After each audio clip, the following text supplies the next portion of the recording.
Yume Nikki is a relaxing game. Okay, well, it isn't always relaxing, but it is very surreal. The best way I can describe this game is as a dream, which is oddly convenient because that's what this game is. The whole game you play as a girl named Maratsuki who refuses to leave her home, and you just sleep all day, leaving you to explore your dreams. And while I knew all this, the first time I played this game, I was terrified. But afterwards, I realized that the terrifying threats of danger were just visual, and I learned that this game was amazing at replicating dreams. After I started treating this game like my own dreams, I started to be able to immerse myself in the relaxing aspects of this game. The exploration, while confusing, is still rewarding and enjoyable. There are many interconnected realms that make you feel like you're traveling through hidden worlds that no one else has ever found, and finding true secrets or discovering a hidden way to an area is incredibly rewarding. The only gripe I have with the exploration system is that most of the main worlds and maps loop endlessly, with very little visual indication of where you've been before, which makes finding new things difficult and sometimes frustrating. Aside from this, the visual design of areas is neat, and there are some really far off areas that are a treat to find. One of my favorite areas in the game are the Barracks, which to me combines all the things I love about this game. It has a gloomy atmosphere and a dreary soundtrack. Visually it's monotone, but it sticks out dramatically from any other area in the game. The area also has NPCs and is relatively difficult to get to since you have to go through a couple of other areas first, which touches on the exploration factor. But yeah, I don't know if you can hear it. Well, my CPU is screaming at me. I don't think it's so much because this... Ooh.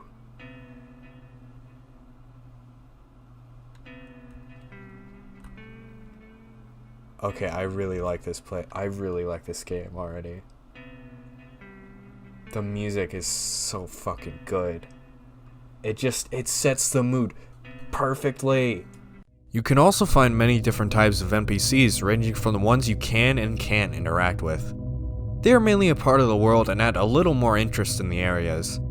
A few notable NPCs are the one you can find in the spaceship,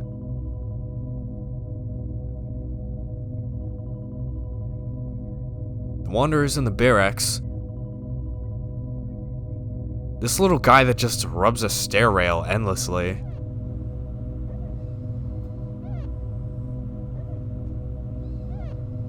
the dead Conehead,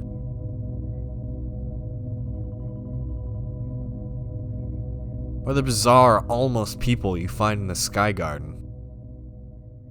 Regardless, the characters in this game add a lot of interesting things to it, and are mainly interacted with by effects. Rarely do NPCs interact with you, except for the ones that teleport you. Effects are another big aspect of the gameplay. While not all of them have a use, some change either you or the area around you visually, while few allow you to interact with the environments, which is often disturbing.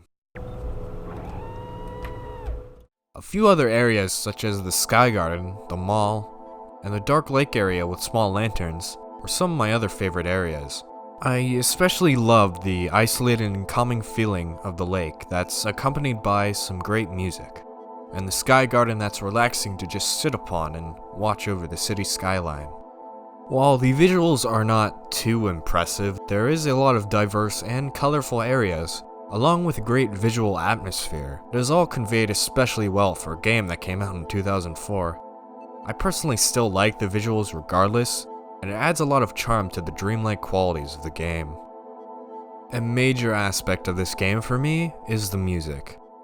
I am a huge music nerd, so I'll always be paying attention to the audio design of a game, and Yume Nikki completely sells it for me.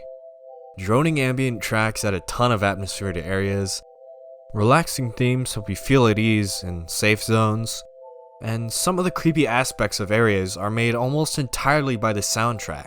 Some great examples of these musical aspects are the save theme,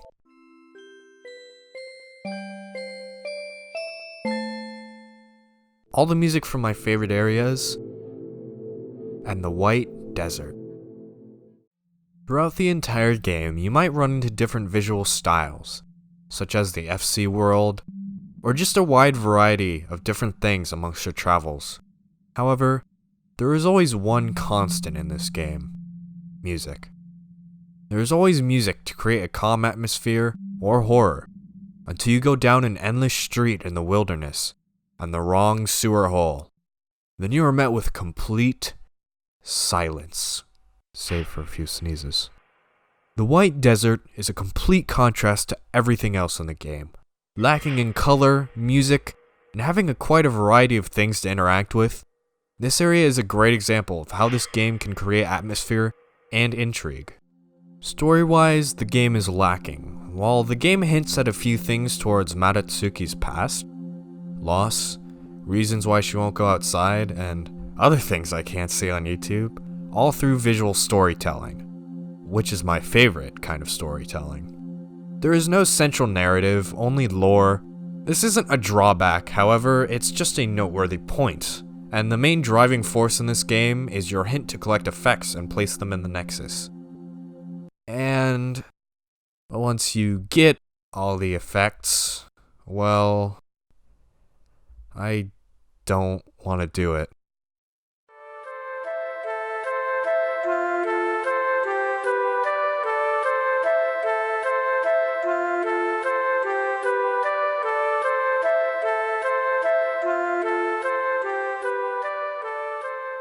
The game just kind of ends.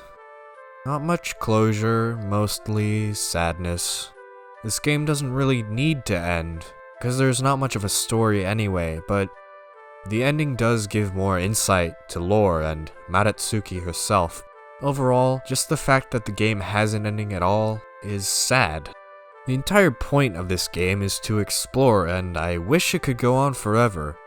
While that's not really possible, an ending to exploration kinda goes against the whole idea of the game, but it's not really my place to criticize its ending. Overall, this game is beautiful. This game is a wonderful work of art, and I highly recommend it to anyone, especially because it's free. I'm not going to give it some dumb score, but I'd consider this game to be one of my favorites. In a sense, this game has been with me for quite a long time. Even when I didn't have a computer to play it, I watched videos on it, and I distinctly remember an old review from a guy called Jordan Underneath, and while all his old videos are gone now, he and this game have really influenced my taste in games and art. And Jordan did make a few videos on Yume Nikki, so in a way, this video is a tribute to those old videos and the bizarre childhood I was given. So, Jordan, if you're watching this, which there is no way in hell you are, thank you.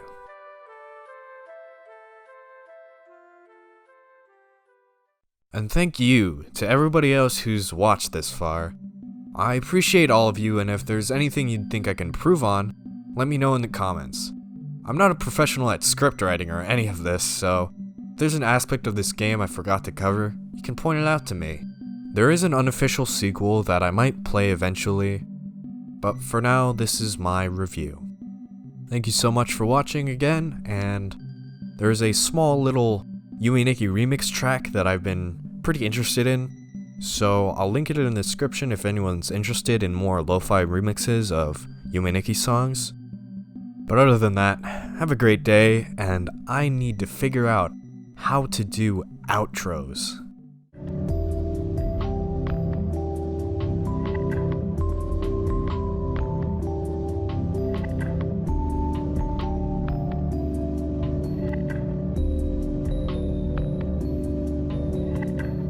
The exploration, while confusing, is still rewarding and enjoyable.